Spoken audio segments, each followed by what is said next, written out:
Senhoras e senhores, bom dia. Sejam todos muito bem-vindos à última sessão do Diálogos no Marco dos 75 anos da Declaração Universal dos Direitos Humanos. Em 10 de dezembro de 2023, a Declaração Universal dos Direitos Humanos completará 75 anos. Marco inicial do Sistema Internacional de Proteção da Dignidade Humana por meio do direito internacional dos direitos humanos. A importância da Declaração Universal dos Direitos Humanos não pode ser minimizada, seja para o direito internacional, seja para a proteção dos seres humanos desde seu imediato pós-Segunda Guerra. Ao longo desses 75 anos, desafios, ameaças, mudanças e avanços nos direitos humanos marcaram seu contínuo processo de construção. Os impactos nesse ocorrem tanto de modo geral quanto em temas específicos, recentemente, por exemplo, no acesso à informação e na democracia. Objetivando contribuir tanto para o entendimento da importância da Declaração Universal dos Direitos Humanos, quanto no diagnóstico dos avanços e retrocessos em geral, sobre os 75 anos daquela, o Grupo de Pesquisa de Direitos Humanos e Vulnerabilidades da Universidade Católica de Santos organiza uma série de diálogos. Essa série, sobre o marco de 75 anos da Declaração Universal dos Direitos Humanos, envolveu 4 sessões, das quais especialistas do Brasil e do exterior compartilharam seus conhecimentos e análises às temáticas dos direitos humanos, refúgio e proteção das pessoas refugiadas, desenvolvimento sustentável e desglobalização. Assim também dialogando com as agendas de pesquisas do grupo. Para conhecer mais eventos que a universidade preparou para vocês, acessem eventos.unisantos.br. Antes de iniciarmos, gostaria de pedir que mantenham seus microfones fechados para evitar ruídos durante o evento e que o chat estará liberado para interações e perguntas aos nossos convidados. Fiquem à vontade para utilizá-los. Também disponibilizaremos um formulário de presença que deverá ser preenchido até o final de cada palestra para a emissão dos certificados. E para fazer a condução dessa tarde, convido a professora doutora Ângela Limonge Alves, professora pesquisadora do Programa de Pós-Graduação Estrito Sensu em Direito da Universidade Católica de Santos. Ela é livre-docente, doutora e pós-doutora em Direito pela Universidade de São Paulo, membro da Cátedra Sérgio Vieira de Mello, da Universidade Católica de Santos, e dos grupos de pesquisa Direitos Humanos e Vulnerabilidade, Governança e Regimes Internacionais. Coordena também o projeto de pesquisa Estado e Desglobalização, tanto do mestrado quanto do doutorado, e pesquisadora colaboradora junto à Faculdade de Direito da USP e membro da Cátedra Unesco de Direito à Educação. Professora Ângela, é um prazer receber a senhora. A palavra é sua. Bom, muito obrigada. Bom, sejam bem-vindos, né, todos e todas. Agradecimentos aí, né, aos nossos convidados, professor Felipe Alamino, professora Carla Mustafa. Agradecimentos também aos colegas, né, professores do Grupo de Pesquisa, Direitos Humanos e Vulnerabilidades, professora Eliana Jubilu, Fabiano Menezes, Gabriela Soldano, a Unisantos, né, o seu setor de Relações Públicas, de RP, muito obrigada aí por todo o apoio, né, e por toda, né, essa organização desse evento. Como parte, né, da série de diálogos no marco dos 75 anos, né, da Declaração Universal dos Direitos Humanos, essa mesa, né, de encerramento sobre direitos humanos e desglobalização. Então, vamos começar, né, com o que isso significa, né? Por que desglobalização, ou por que falar de globalização e desglobalização num contexto de retrocesso, né, de direitos humanos? Bom, os direitos humanos, como produto de uma construção histórica, eles são frutos de processos de lutas, né, de conquistas de direitos, ou seja, eles são frutos, né, de lutas políticas, eles são construções, né, ou seja, são construídos a partir de ações políticas, né? Então, tanto no plano reivindicatório, no plano de reconhecimento e, sobretudo, de respeito à condição humana. Então, esse é o guia, né? Esse é o grande guia, o grande legado da Declaração Universal de Direitos Humanos. Mas o que significa pensar essa declaração aos 75 anos, né? Já que tanto se avançou em termos, né, civilizacionais e principalmente jurídicos, né? E por que hoje, diante desse legado tão grande, tão importante, por que os direitos humanos seguem sendo tão violados e ameaçados como agora, né? Então, essa é a grande discussão que permeia essa mesa. E por que nós vamos falar de globalização e de desglobalização, pelo menos nesse momento, né? Isso porque o processo de globalização ele pode ser compreendido como um componente, né? Um incremento da Declaração Universal, porque ela fortalece, em certa medida, o direito internacional, ou seja, com ela, o direito internacional se expande, né? Ele se globaliza, né? Digamos assim, e principalmente a ideia de um direito internacional pautado pela solidariedade, pela cooperação internacional. É claro que a globalização ela tem traços excludentes, ela traz desigualdades e a erosão de muitos direitos, isso é um fato, nós não estamos negando isso aqui. Porém, não se pode esquecer que a história da globalização não é apenas essa, né? Há um legado também importante, sobretudo para os direitos humanos, porque uma vez também que eles são frutos de lutas e conquistas políticas, a globalização também tem um papel importante nesse sentido, né? Então, no plano jurídico, são direitos e, portanto, né, deveres, então eles precisam ser cumpridos, né? E eles têm aí uma força vinculante indiscutível, uma força cogente, um caráter sancionatório, isso é indiscutível, mas também são processos políticos, e nesse sentido, quando a globalização ela entra em marcha com o pós-guerra, o que se tem, então, é um consenso global segundo o qual os direitos humanos se destinam a todas as pessoas, né? Bem como o estabelecimento de uma pauta global protetiva, né, para direitos humanos.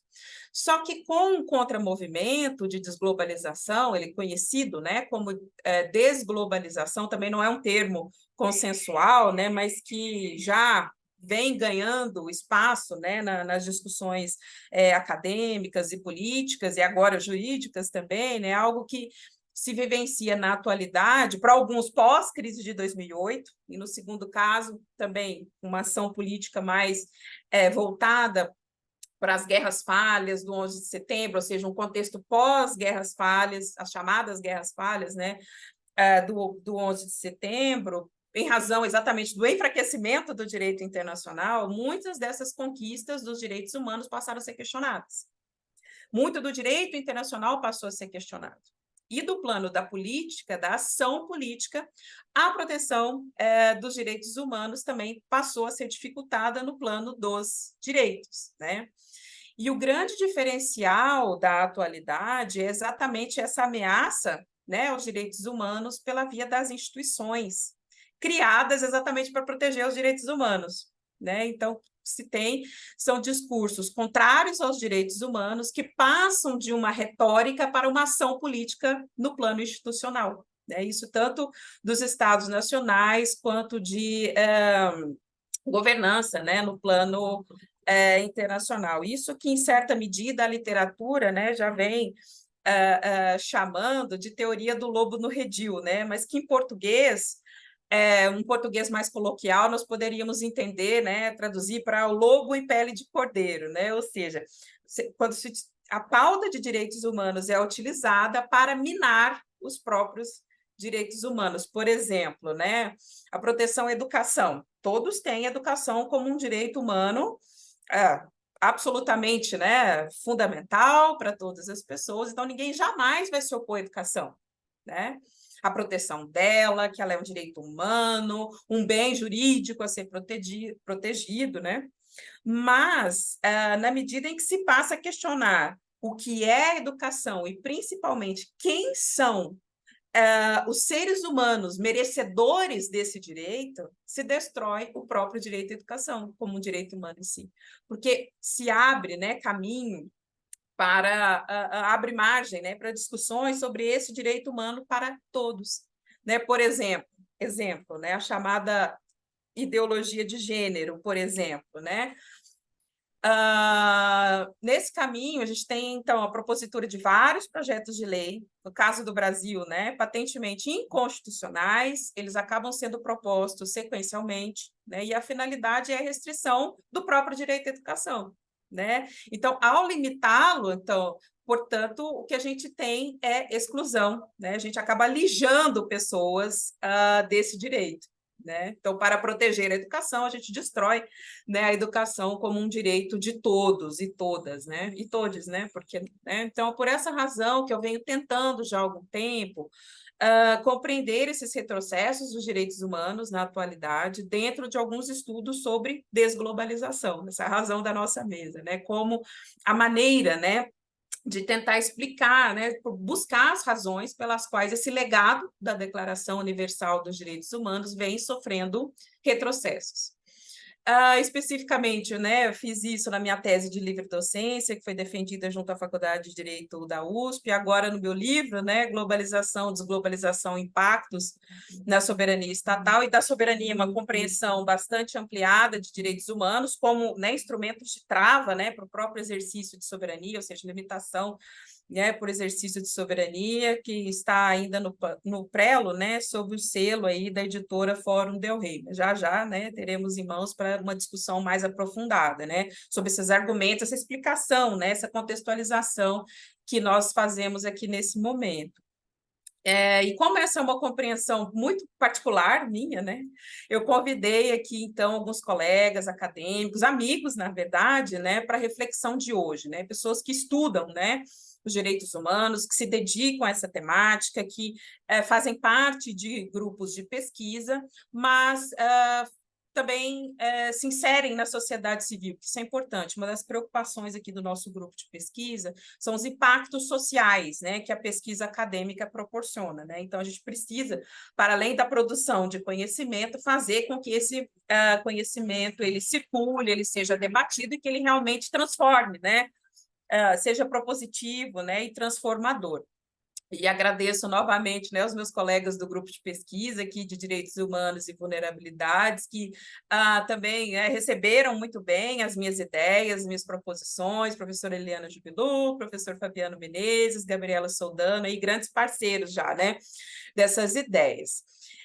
E o grande ponto, talvez a centralidade aqui seja o seguinte, né? Então, se por um lado se tem aí uma cláusula de não retrocesso para direitos humanos, ou ainda um mínimo ético irredutível, né, na doutrina da professora Flávia Piovesan, isso não ocorre no plano da política. Então, a gente não tem essa cláusula na ação política, né? Muito embora a regra geral de Estado de Direito ela conste na própria Carta da ONU, e aí tudo mais que ela implica, entenda-se respeito aos direitos humanos, né? Essa regra ela vem sendo desrespeitada, ou seja, os limites da própria ação política no plano dos Estados nacionais vem sofrendo retrocessos, por que não dizer até no caráter regional também, porque se a gente analisa, né, a própria União Europeia, por exemplo, por dentro do Parlamento Europeu, né, os instrumentos, os mecanismos protetivos de direitos humanos vêm sendo corroídos também com muita frequência, né, pela própria via democrática, que também é outro importante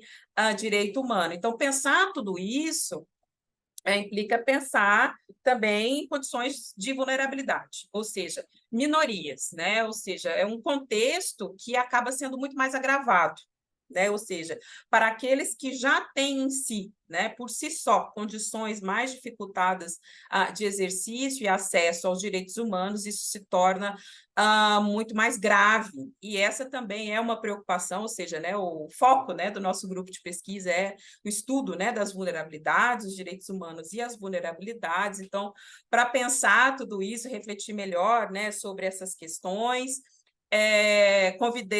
convidamos aí o professor Felipe Alamino e a professora Carla, que estarão conosco aqui para melhor compreender, né, todo esse estado de coisas. Então, eu começo com o professor Felipe Alamino, vou fazer uma leitura aqui brevíssima dos currículos de ambos, né, mas bem chutinha mesmo, porque, né, a gente ficaria aqui um tempo, eu acho que grande, né, para falar de cada um, do trabalho de cada um, mas bem, né, resumido.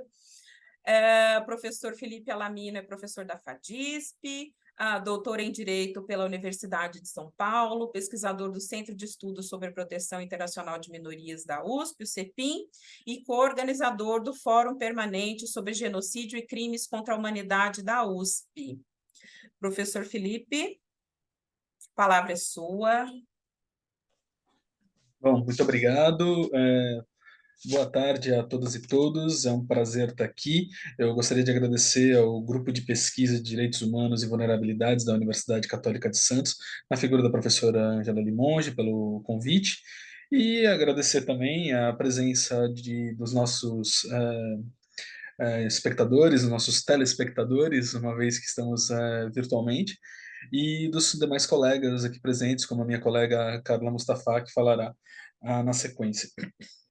É interessante a gente pensar esse contexto que a professora Ângela colocou sobre a ótica da instrumentalização dos direitos humanos, eu vou dizer assim, instrumentalização da proteção dos direitos humanos dentro dessa ótica de desglobalização, da lógica do lobo no redil, ou lobo em pele de cordeiro, que eu gostei muito da expressão lobo no redil.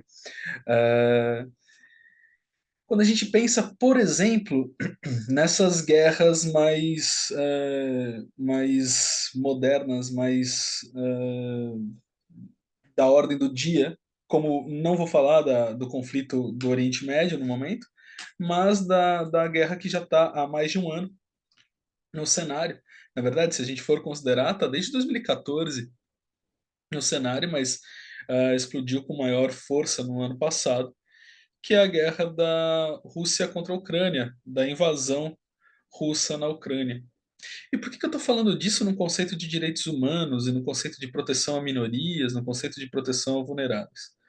Bom, porque foi instrumentalizada essa, não é guerra, né? É uma operação militar especial, segundo as forças russas, embora às vezes o Putin acaba se tropeçando e chamando de guerra, né?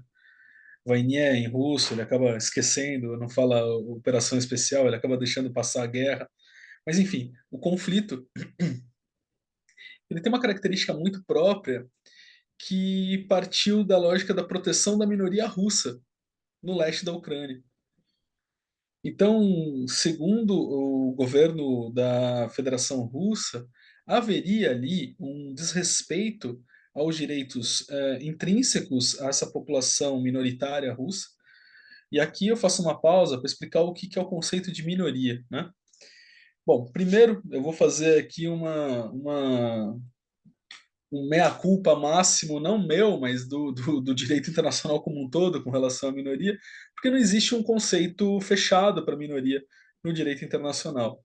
Embora um relatório ali da década de 70, que ficou mais forte na década de 90, do Francesco Capotorti, um grande autor italiano, tenha sido a versão mais, como é que eu posso dizer, mais consolidada do que seriam os conceitos, do que seria o conceito de minoria, que é um grupo étnico, linguístico, religioso, numericamente inferior, numa posição de não dominância política e econômica dentro do Estado, que tem características próprias diferentes da maioria do seu Estado e o interesse, essa é a parte importante, o interesse de mantê-las, né? O conceito de identidade cultural ativo. O que eu quero dizer com isso? A vontade de permanecer sem ser é, sem ser englobado numa sociedade maior, tendo suas características protegidas e mantidas. Infelizmente, esse conceito ele não é corrente no sentido de não é positivado, mas é largamente aceito no direito internacional e pelos estados. E para falar mais sobre isso, eu recomendo a leitura do livro Não Discriminação e a Proteção de Minorias no Direito Internacional Pós-Moderno, da autora Maria Olívia Ferreira Silveira, que é uma brilhante pesquisadora e uma adorável amiga minha, que fez esse trabalho que é magistral, uma das poucas, se não única, monografia sobre o tema, a partir do seu mestrado, em que ela resolve parar e explicar o que, afinal de contas, é minoria. É um trabalho bastante hercúleo, porque realmente a gente até sabe dizer quando a gente vê uma, mas conceituar é muito complicado. E ao passo que nós temos minoria de um lado, nós temos o que se conceitua muitas vezes como vulneráveis, que não são exatamente minorias, porque eles não têm essa característica cultural e não está no cânone que se aventou considerar no direito internacional, sobretudo doutrinário. Quais sejam? São grupos que, embora não sejam étnicos, religiosos ou linguísticos, eles têm características diferentes da majoritária população de um determinado ambiente e, por sua vez, não há um interesse de manutenção cultural, manutenção de sua identidade enquanto grupo, mas há um interesse em ter as garantias de direitos iguais aos demais membros daquela sociedade. Ou seja, enquanto as minorias elas buscam por conceitos de diferença na igualdade, ou seja, ter um tratamento igual, porém diferenciado, sendo respeitadas as suas diferenças, por exemplo, aulas no idioma minoritário, a garantia de segurança e proteção cultural, os grupos vulneráveis, eles querem o quê? Querem os direitos humanos simples, fundamentais, os direitos fundamentais de todo ser humano, que são a direito à vida, direito de segurança, educação, etc., como qualquer outro cidadão ou membro do Estado onde se encontram. Como exemplo, a gente pode tratar de vulneráveis PCDs, né, pessoas com deficiência, mulheres e aqui é um guarda-chuva enorme, LGBTQIAP+, que a gente pode ampliar as siglas, mas eu, por enquanto, ainda uso LGBTQIAP+, mas sem evitar, procurando não evitar inviabilizar ou deixar de citar alguma das siglas tão importantes desse grupo tão vasto e amplo que nós temos dessa população, que teriam os seus direitos garantidos não numa lógica de proteção específica e de continuidade enquanto grupo, mas de não discriminação, ou melhor, discriminação positiva, né? Garantia dos direitos que são inerentes a qualquer ser humano. Então, feita essa breve introdução e relembrando mais uma vez o trabalho da Maria Olívia Ferreira Silveira, eu volto na ideia de como se instrumentaliza odiernamente os direitos humanos para se cometer crimes internacionais, próprias agressões, violações aos direitos humanos. E eu acho que o exemplo da ordem do dia menos conflituoso, mais para não ter grandes dores de cabeça, por assim dizer, ou mexer com menos questões que nos deixam mais vulneráveis, é o da Rússia. Voltando, embora durante todo o processo de 2000 da década de 2010 para frente, observadores internacionais e a própria ONU, em seus diversos relatórios especiais, tenham confirmado que nada dentro da Ucrânia tenha sido feito para inviabilizar os direitos da comunidade russa. E aqui, quando eu falo russo, eu não estou dizendo do cidadão russo, aquele que tem um passaporte, aquele que tem um documento. Mas eu estou falando da população que, embora tenha nascido na Ucrânia, seja ucraniana de cidadania, ou seja, tenha o passaporte ucraniano, vote nas eleições da Ucrânia, são étnico e linguisticamente russos, ou seja, falam russo no seu dia a dia, se consideram russos, têm aproximação com a Federação Russa maior do que com a República da Ucrânia, apesar de fazer parte desse território. Nós temos na história e hoje mesmo diversos grupos de nacionais de um estado que acabaram na formação dos seus estados, né, na formação dos estados, na formação do Estado moderno,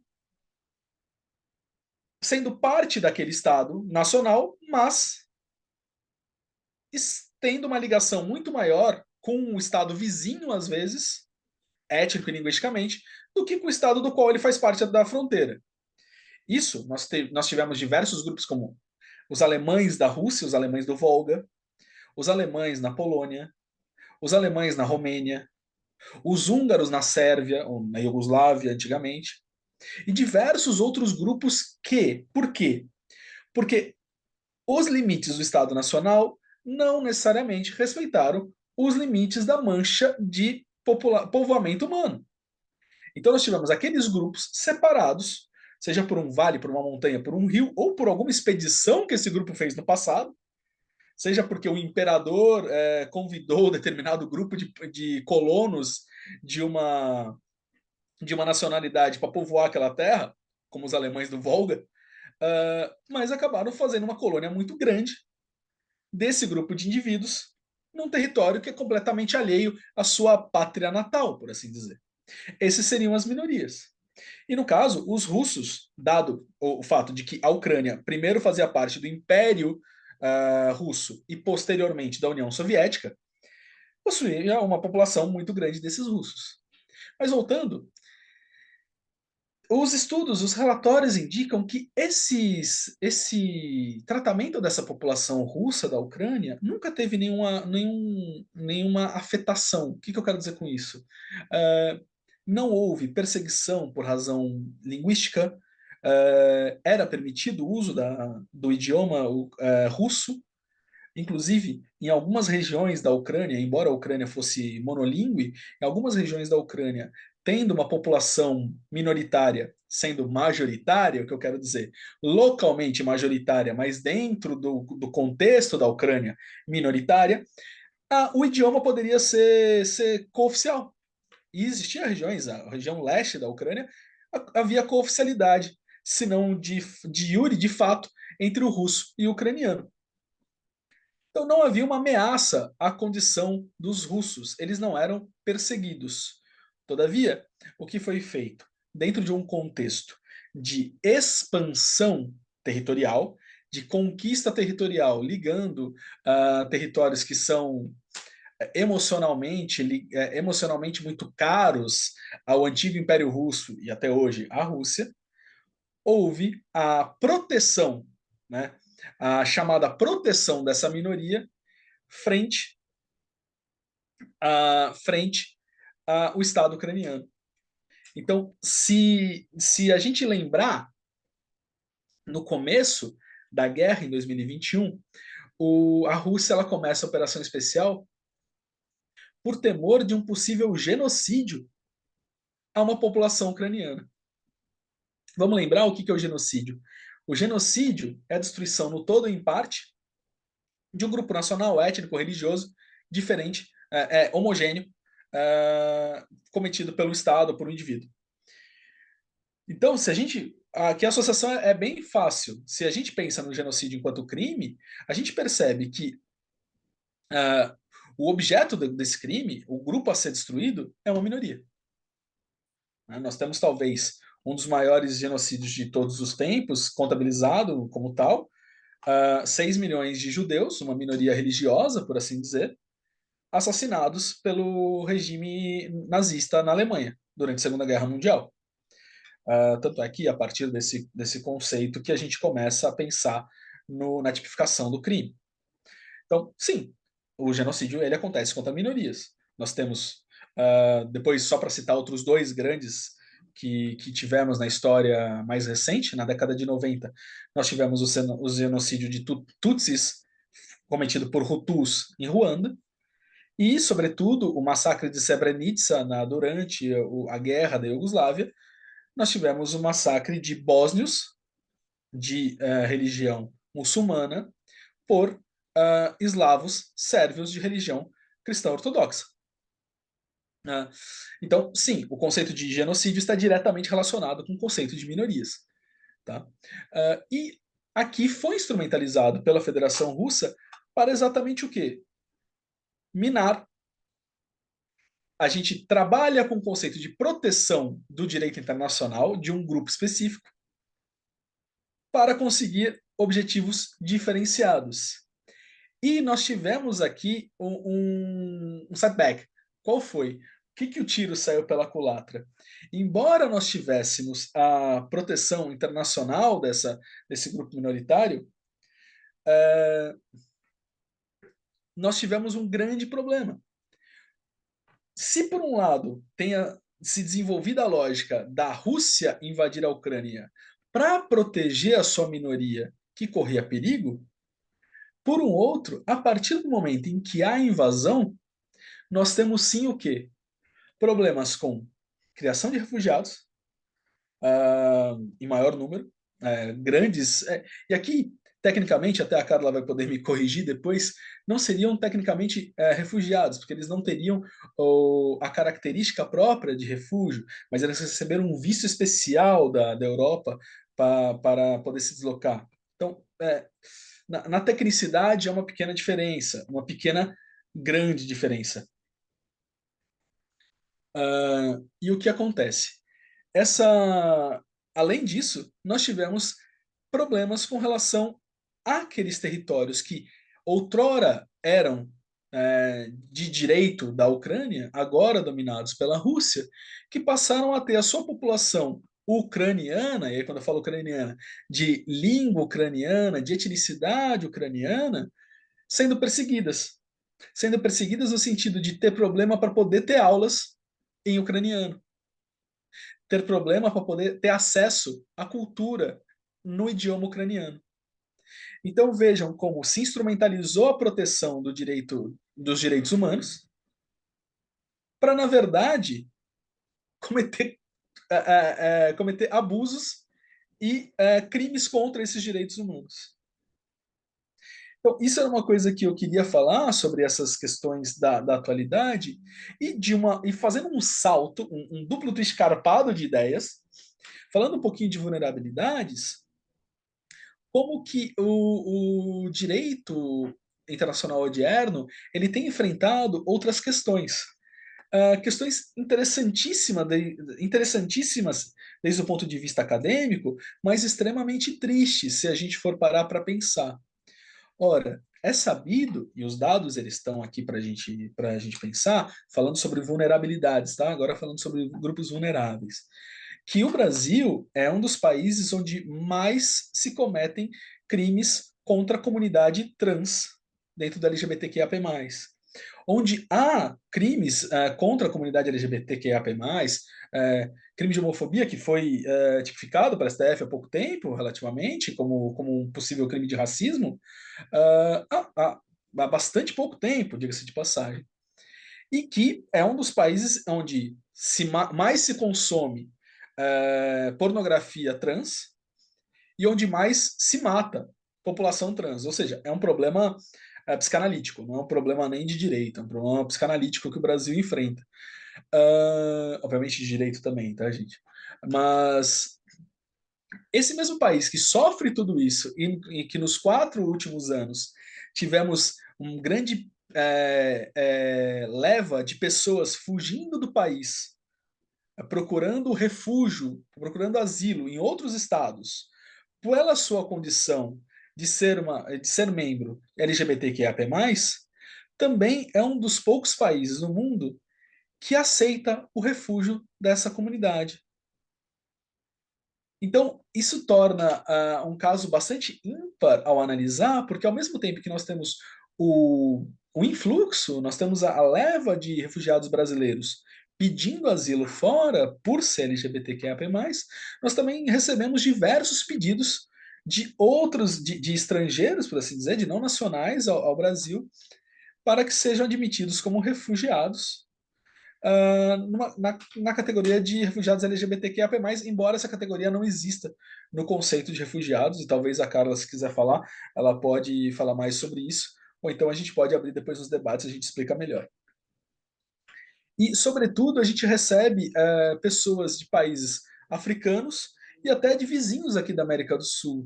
Haja vista que, salvo engano, um dos primeiros casos de refúgio LGBTQIA+, no Brasil foi um casal colombiano. Então, essa é uma característica que a gente está vendo no atual momento da proteção de direitos humanos. Uma ampliação na sua proteção, seja por diversos meios possíveis, aqui já fugindo da Declaração de 48, mas falando da questão dos refugiados de 51, uma ampliação do entendimento do escopo inicial, que está diretamente relacionado com a ideia de proteção dos direitos humanos, e, ao mesmo tempo, o desvirtuamento de conceitos e de proteção para atacar, na verdade, para alcançar projetos políticos que, por sua vez, podem atacar os direitos humanos de outros grupos, como foi o caso da Federação Russa em relação à Ucrânia.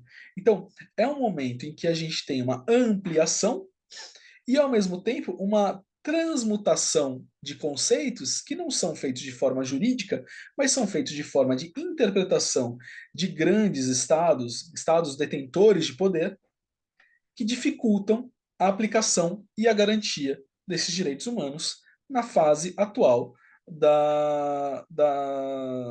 em que se encontra a comunidade internacional.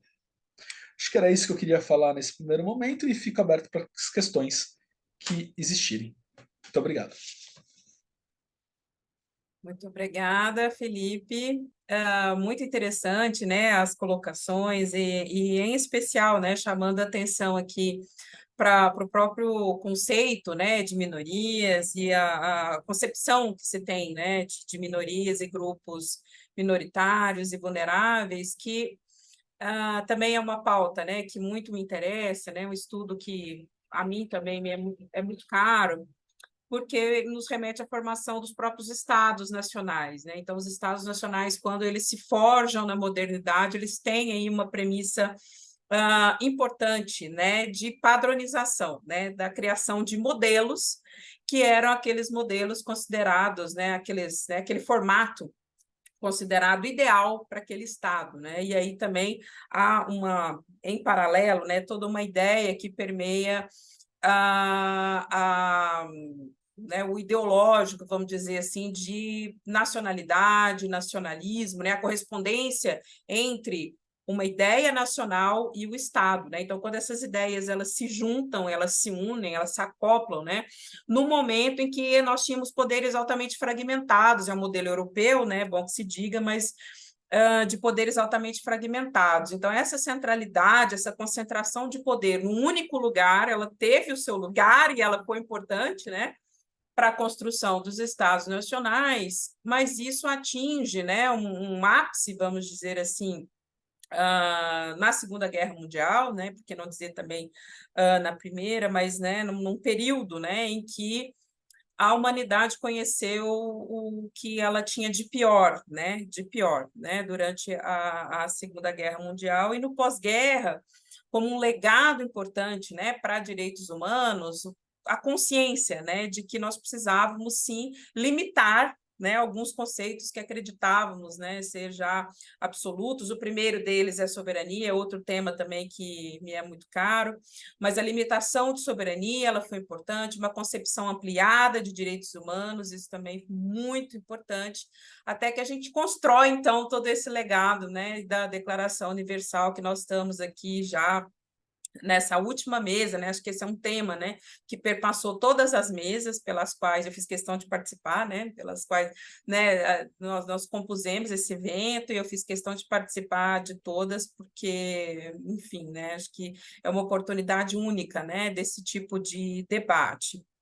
E aí, nós falarmos agora, né, de desglobalização, dessa conexão, né, entre direitos humanos, restrição, retrocessos de direitos humanos, para que nós também não fiquemos assim, muito negativos, né, porque diante de todo esse avanço civilizacional, nós pensarmos que, né, tudo está acabado? Não, não está. Nós, como, né, estudiosos dos direitos humanos e gostamos deles, né, por que não? É claro que a nós também cumpre uma tarefa importante de procurar respostas, né? E aí, já que estamos falando também de contextos globais, né, a ação da sociedade civil ela é muito importante. Haja vista a própria Agenda 2030, né, que ela traz também, né, uma carga de responsabilidade importante para os estados, mas não só, também para a sociedade civil e todos aqueles que compõem, né, essa grande sociedade internacional. Então, para falar um pouco, né, do papel da sociedade civil, e da sua força, transformadora e propositiva, nós convidamos aqui, então, a Carla Mustafa para falar um pouco mais né, sobre isso, né? Eu vou falar também muito brevemente do currículo dela, bem resumidamente. Ela possui formação em Direito e em Relações Internacionais, também é mestre em Governança Global e Formulação de Políticas Internacionais pela PUC São Paulo.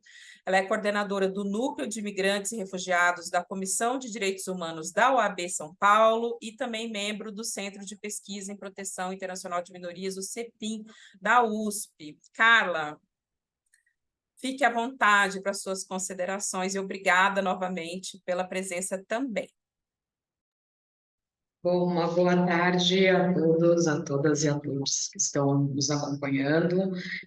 Quero iniciar minha fala com um agradecimento, né, pelo convite, pela oportunidade, agradecendo a professora Ângela justamente pela proposta, né, de se discutir temas, né, pensando justamente nessa evolução histórica, né, de direitos humanos e pensando também em como o contexto atual, né, que nós estamos, né, nessa sociedade que vivemos, como que podemos, né, continuar garantindo o acesso a esses direitos. E, bom, pensando justamente, né, no tema proposto para esse painel, falando das questões de globalização e desglobalização, né, isso me remete muito, inclusive, à minha formação em relações internacionais e principalmente no mestrado que eu fiz na área de relações internacionais, que justamente a gente se debruçava sobre a questão, né, se realmente nós estamos num processo de desglobalização ou se seria uma nova roupagem da globalização, né? Porque alguns processos, na realidade, eles se amoldam, né, a novos fatores, a novas situações, mas a essência em si não modifica.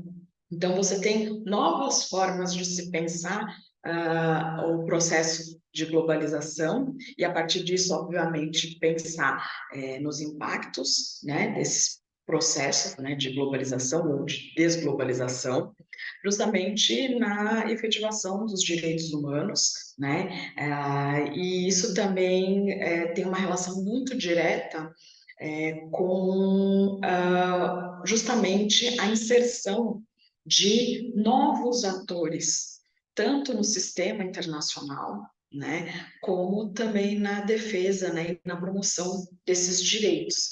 E aí eu gostaria justamente de começar um pouco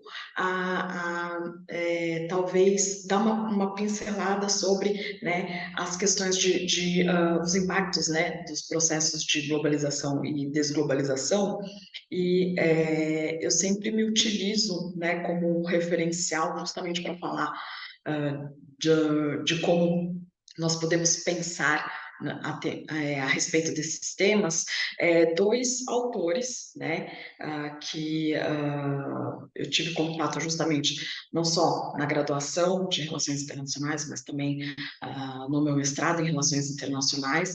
Então, primeiramente pensando um pouco em Milton Santos, né, na obra dele Para uma Outra Globalização, e que fala justamente desse processo, né, de internacionalização do mundo capitalista e que, obviamente, que isso vai refletir nas relações sociais, econômicas e jurídicas, né? A gente não pode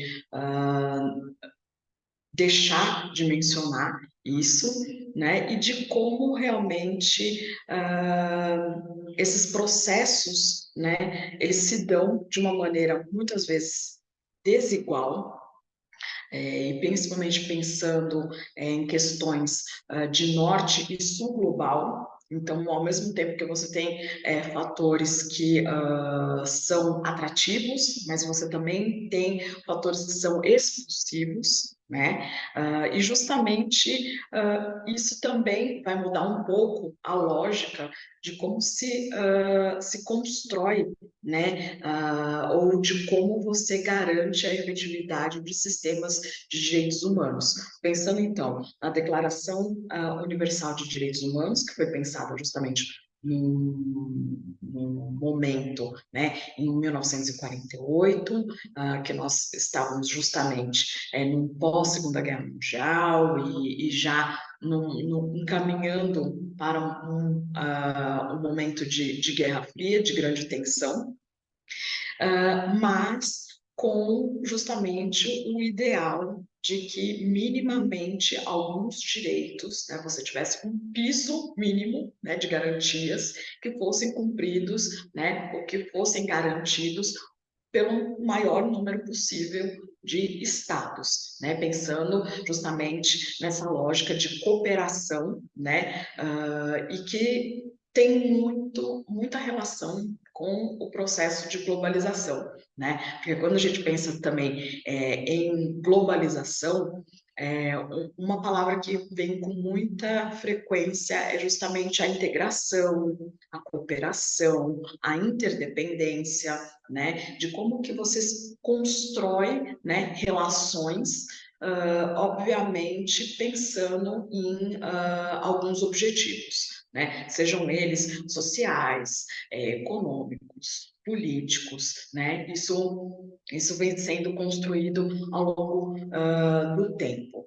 E aí, justamente, o que se percebe, principalmente a partir, né, de um aprofundamento do processo de globalização, principalmente lá nos anos 90, né, em que estamos já partindo para um final de Guerra Fria, em um novo momento, né, do sistema internacional, formado, então, agora por nações que gostariam, né, de interagir de uma outra forma, né? E a partir disso nós percebemos que justamente a centralidade dos estados já não é mais tão forte, né? Você consegue identificar, justamente como eu mencionei, que novos atores começam a surgir.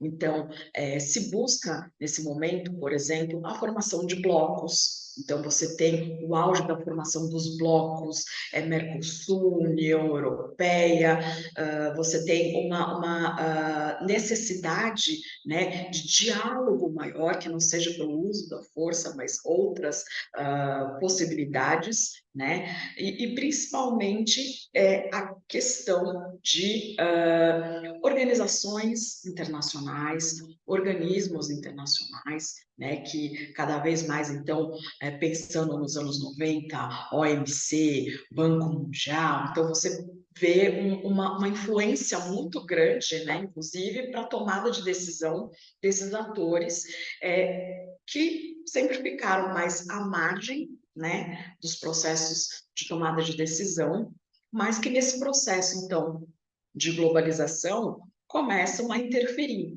Isso também inclui, por exemplo, né, o capital financeiro, as grandes corporações, e cada vez mais hoje, quando a gente pensa, por exemplo, em temas atuais de direitos humanos, nós falamos, por exemplo, de direitos humanos em empresas. Não tem como negar essa relação e principalmente a influência, né, do capital em temas de direitos humanos, então acesso à terra, acesso ao meio ambiente, a questão atual também dos conflitos e como o Felipe mencionou na primeira parte, a proteção a minorias. Então, quando a gente pensa aqui no Brasil, o contexto dos povos originários, dos povos indígenas e da sua relação com a terra, né, de como empresas acabam influenciando, né, nessa relação, e, obviamente, que nem sempre aqueles mecanismos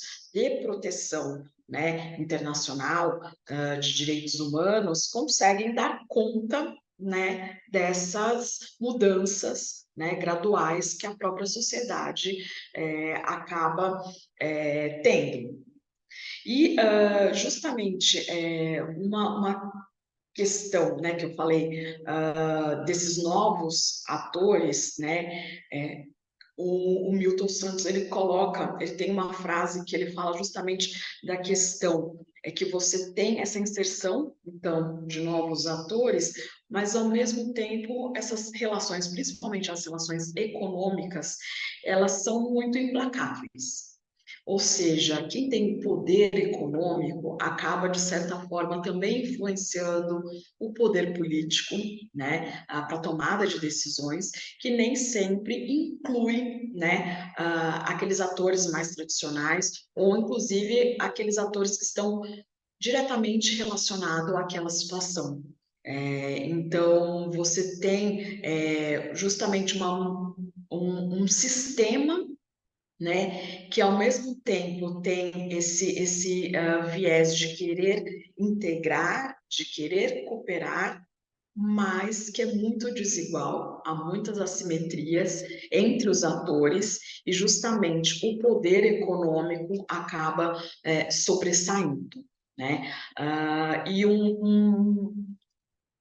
uma outra forma também, né, de se pensar a questão da globalização, eu gosto muito, né, da Saskia Sassen, né, pensando em temas que ela vai trazer justamente das consequências desse processo de globalização, e ela tem uma obra bem interessante, um livro bem interessante chamado Expulsões, né, Brutalidade e Complexidade na Economia Global, e que ela vai descrevendo o quanto o processo de globalização, à medida que ele vai se aprofundando, né, e mudando as relações econômicas e sociais, vai criando uma lógica de expulsão. Ou seja, as relações, elas vão sendo modificadas de tal forma, né, que você cria, né, e numa velocidade, né, a globalização também tem essa face, né, de uma velocidade muito grande, né, desse processo, em nível, né, e numa escala muito grande, né, e principalmente trazendo essas desigualdades. Então, você, de certa forma, começa a pensar, né, que da forma como a economia ela vai se moldando, ela também gera uma periferia, ela também gera uma desigualdade. Então, você tem novos centros econômicos, você tem uma nova divisão, principalmente uma nova forma de pensar, né? A produção de bens e a exploração. Você tem, então, novos atores, né?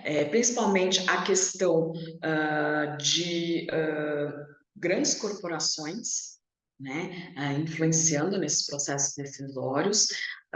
Uma questão também, justamente, de uma necessidade também, um aumento muito grande dos processos de urbanização.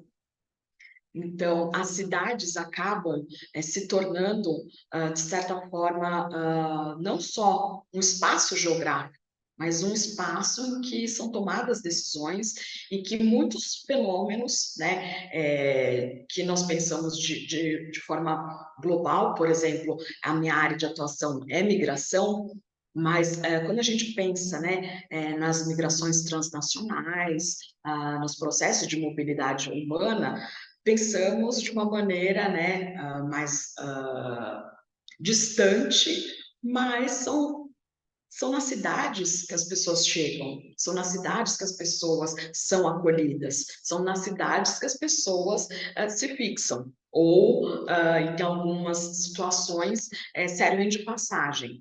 Então, como que esses processos globais também são internalizados? Também gera um movimento que a gente fala de local turning, ou seja, como processos globais meio que se tornam locais, né? A relação entre o local e o global.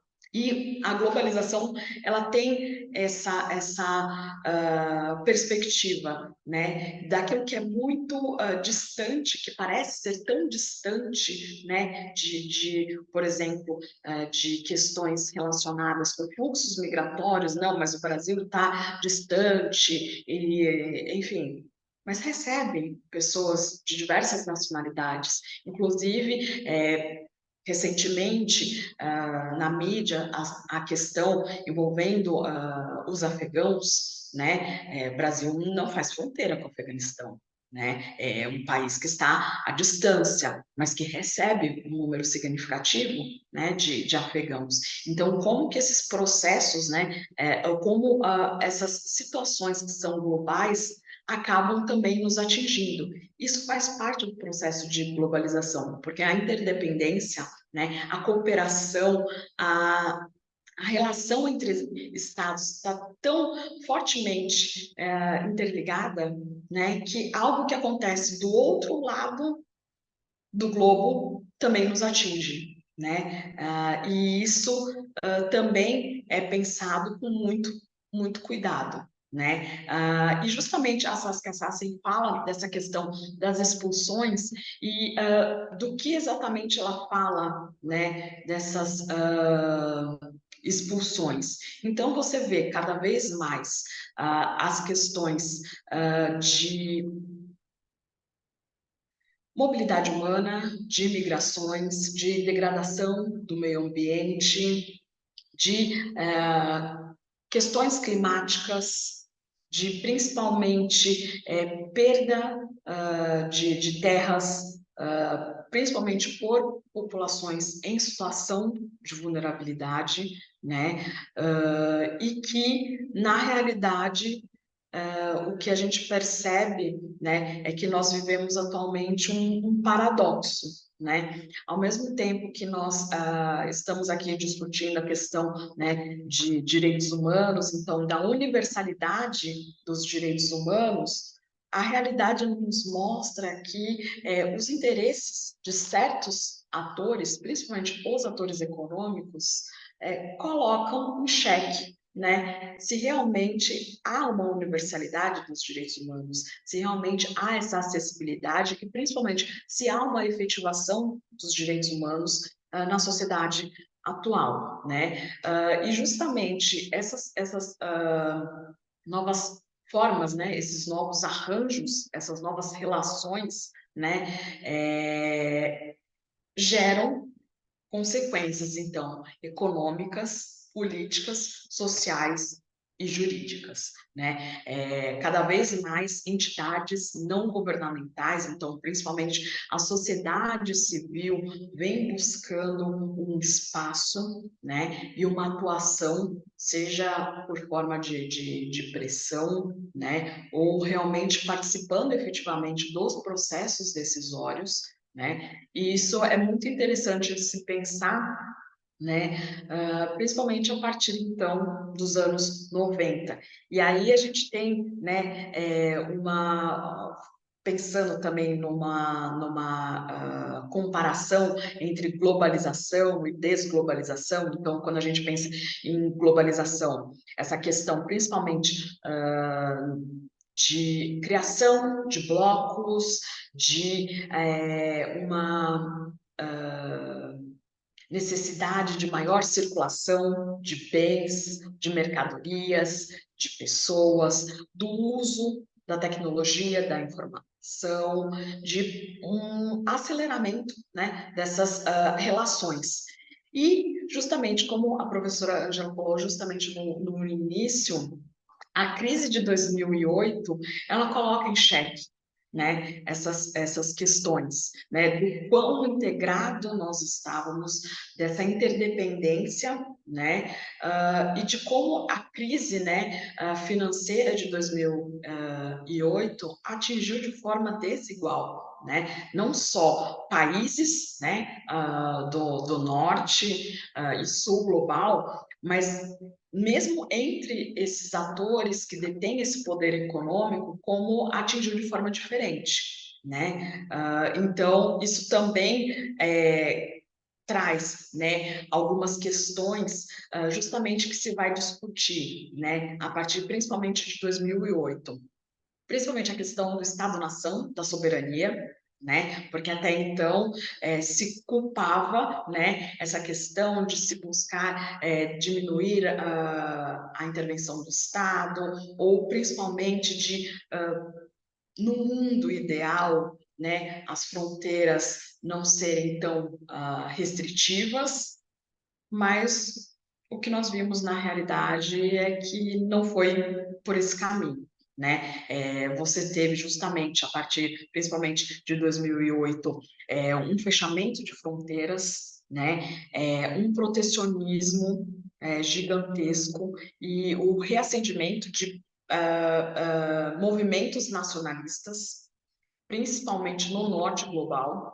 Então, países da Europa, próprios Estados Unidos, em que há essa necessidade de se proteger o nacional, né? E aí a globalização e esse processo de integração começa a ser vilanizado, e mais do que vilanizado, você começa a perceber movimentos de securitização, e principalmente de aumento de medidas restritivas, sejam elas sanções econômicas, né? As disputas na OMC, que até então era justamente para que você pudesse ter um comércio internacional mais equilibrado, você percebe que não.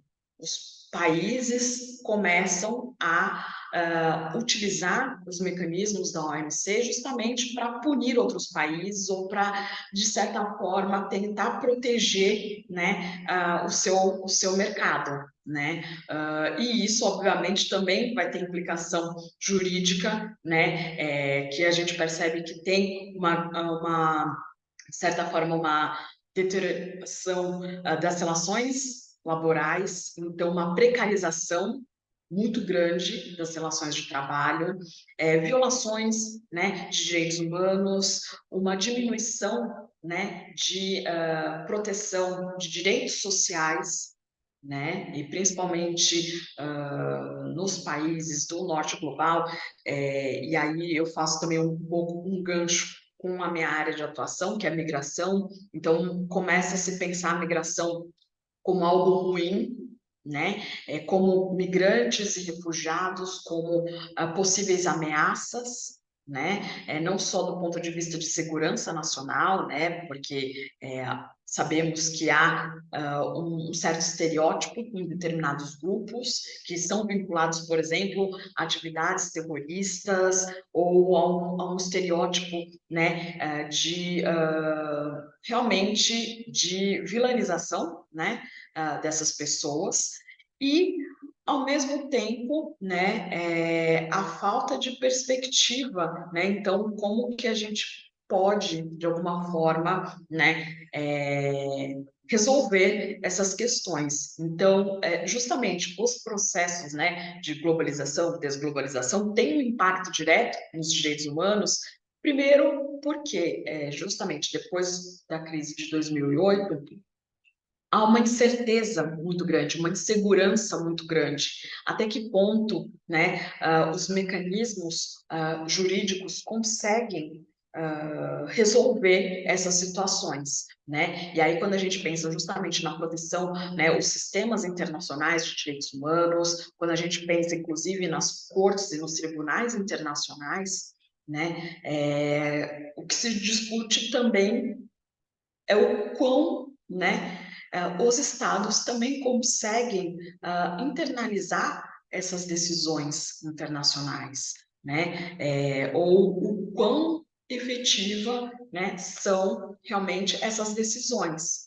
Porque muitas vezes, né, num processo justamente de denúncia no sistema, por exemplo, no sistema interamericano de direitos humanos, você tem uma burocracia muito grande, você tem um tempo muito grande, e finalmente, quando você tem uma decisão depois de muitos anos, o quão efetivo aquela decisão é, qual o real impacto daquela decisão, né? E mais ainda, aquele Estado, né, que foi processado e que foi, então, condenado a cumprir, realmente vai cumprir aquela obrigação, né? Principalmente quando a gente pensa em violações de direitos humanos. Então, essas são algumas questões, né, que eu trago, né, justamente, e o que nós vemos mais na atualidade é justamente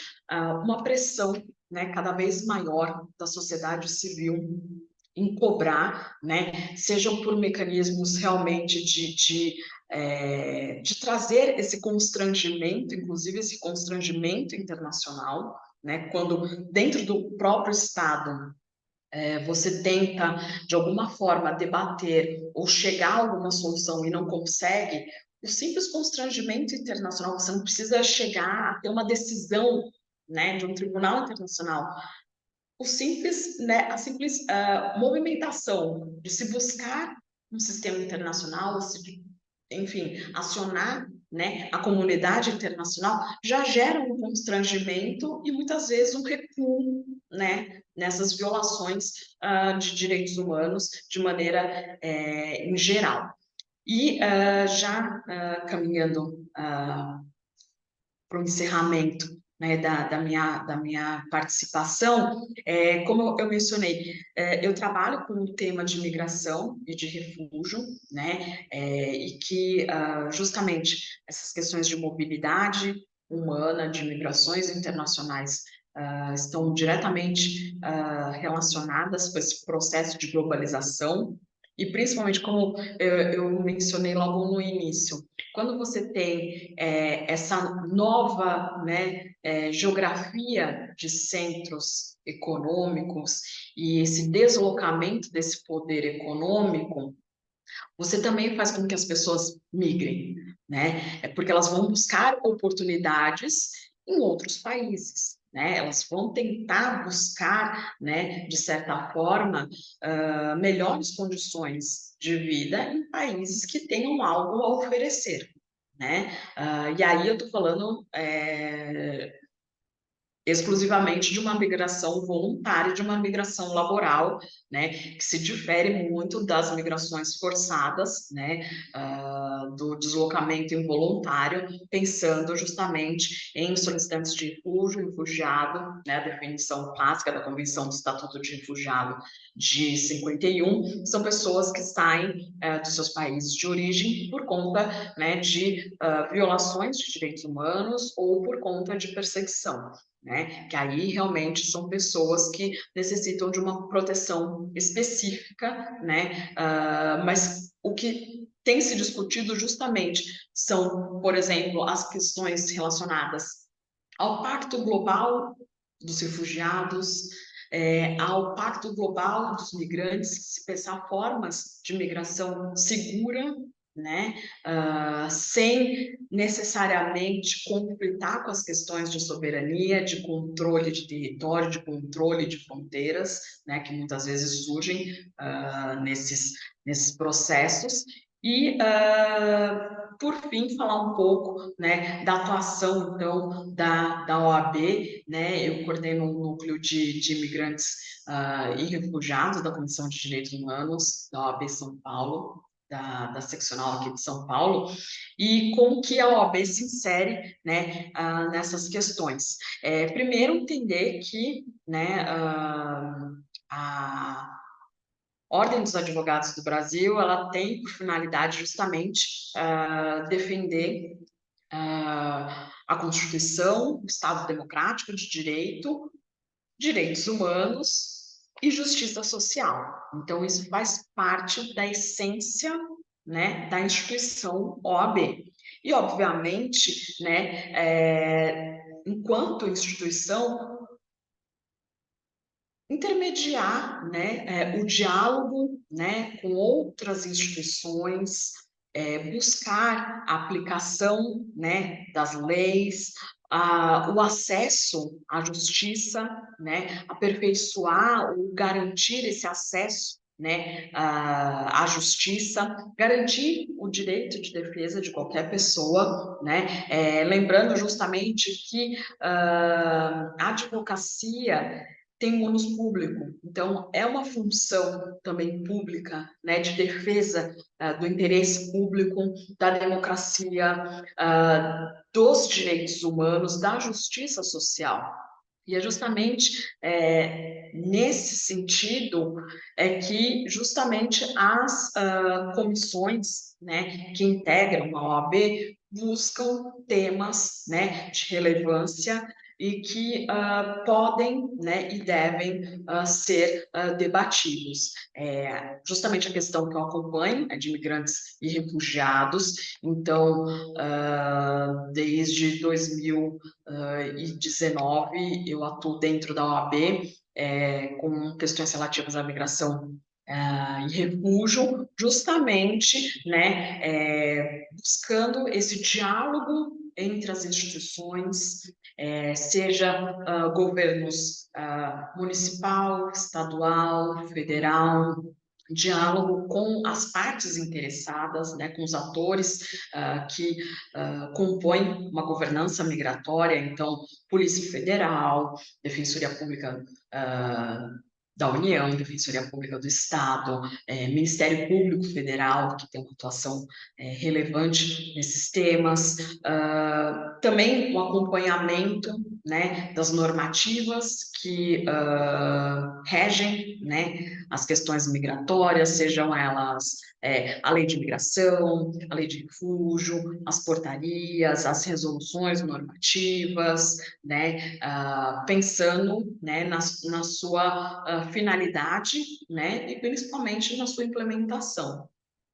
E, além disso, né, nós temos algumas atividades voltadas, né, à promoção e à defesa dos direitos dos migrantes e dos refugiados, por meio de realização, né, de formações, de capacitações para ou instituições que atuam, né, com o tema de migração e refúgio, mas também esse diálogo muito direto com a população migrante refugiada, né, e também a elaboração, né, de materiais informativos, justamente buscando o compartilhamento de informações, né, e principalmente quais são os direitos e os deveres da população migrante e refugiada aqui no Brasil.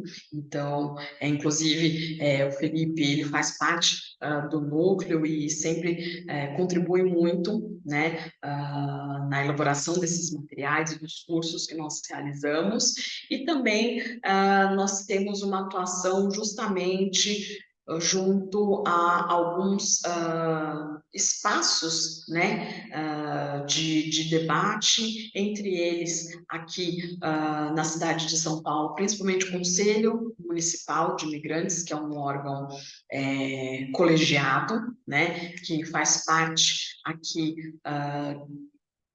dentro, né, de uma estrutura de conselhos participativos, em que são discutidas questões relacionadas à população migrante e refugiado, lembrando que aqui na cidade de São Paulo nós temos a política municipal para a população migrante, que é uma lei municipal que garante acesso a direitos, principalmente a questões de saúde, educação, assistência social, independentemente da condição migratória, né? Isso é muito importante, porque quando falamos de migração, geralmente pensamos na migração regular, né?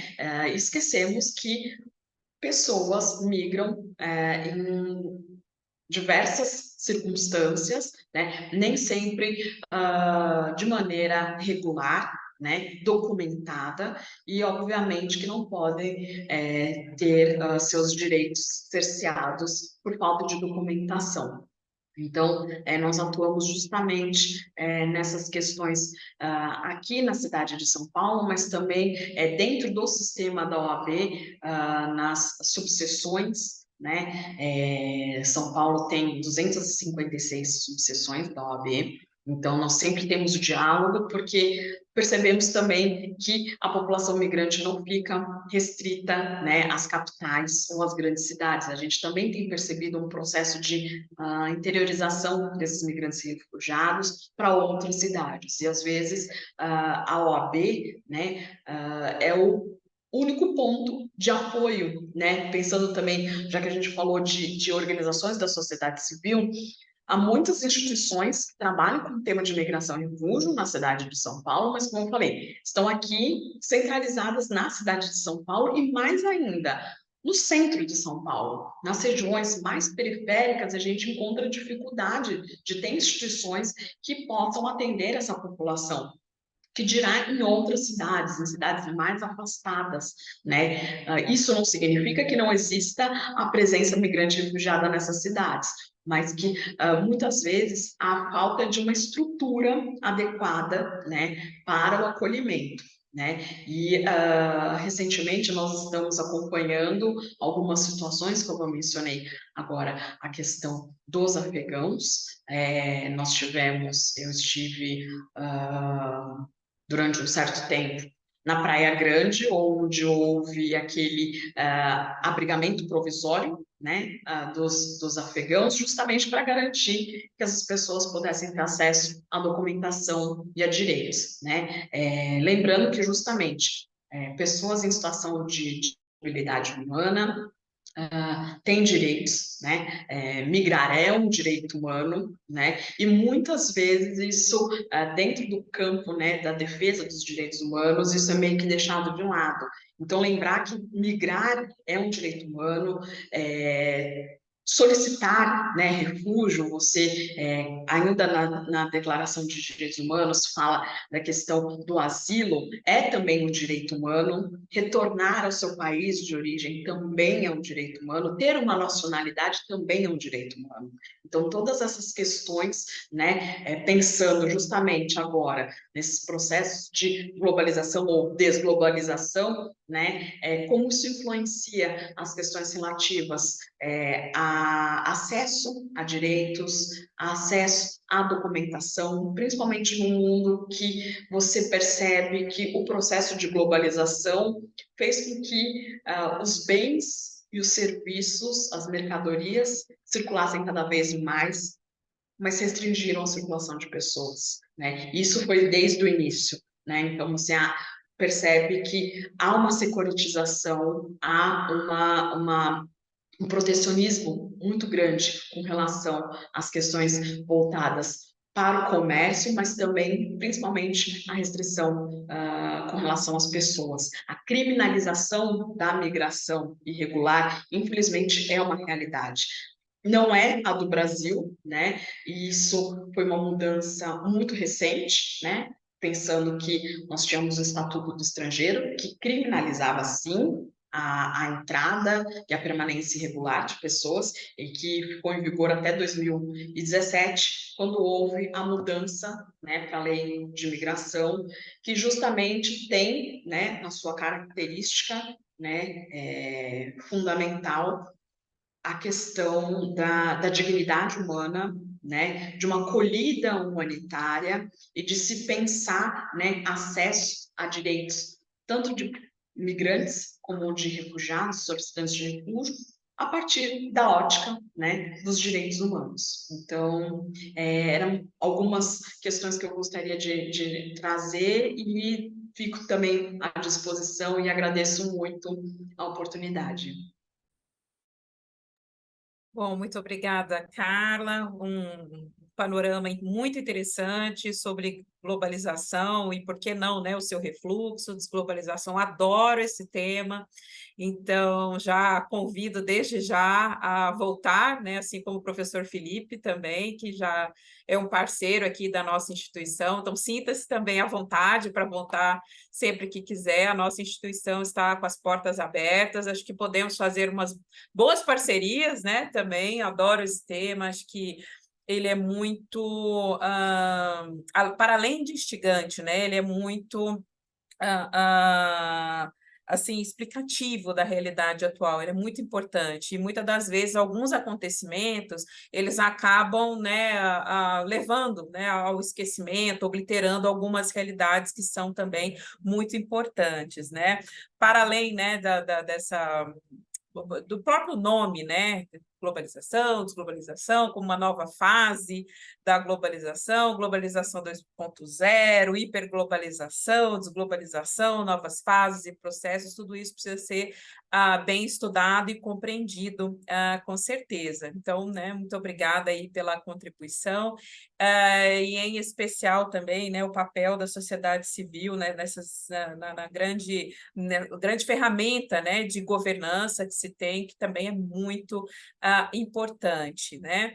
Então, a ambos já agradeço e já convido para voltar, né, sempre que quiserem. Estou abrindo agora o nosso chat aqui para verificar se temos questionamentos e perguntas. Não temos, então já encerro por aqui, agradecendo mais uma vez ao grupo de pesquisa Direitos Humanos e Vulnerabilidades, né, com esse grande evento sobre o marco dos 75 anos da Declaração Universal dos Direitos Humanos, todos os que aqui passaram, né, deixaram aí reflexões importantes, e nesta mesa de encerramento também bastante propositiva, e também, assim, digamos assim, bastante transformadora, né? Com alternativas, com propostas, isso também é muito importante. Para além dos conceitos também, a gente entender do que nós estamos falando também é muito importante quando a gente trata de direitos humanos. Muito obrigada ao professor Felipe, professora Carla e todos que aqui estiveram conosco até esse momento. Muito obrigada e até a próxima. Gostariam de fazer alguma colocação final? Que eu já encerro por aqui. Professor Felipe, Carla, gostariam de Só uma agradecer, palavra final? só agradecer o convite e a presença de todos e todos, e fico à disposição todas as vezes que me chamarem. Muito obrigado. Carla, gostaria? Realmente só o agradecimento e me colocar também à disposição, que precisar, estamos aqui. Obrigada. Bom, gente, muito obrigada e um abraço a todos e todas. Tchau, tchau.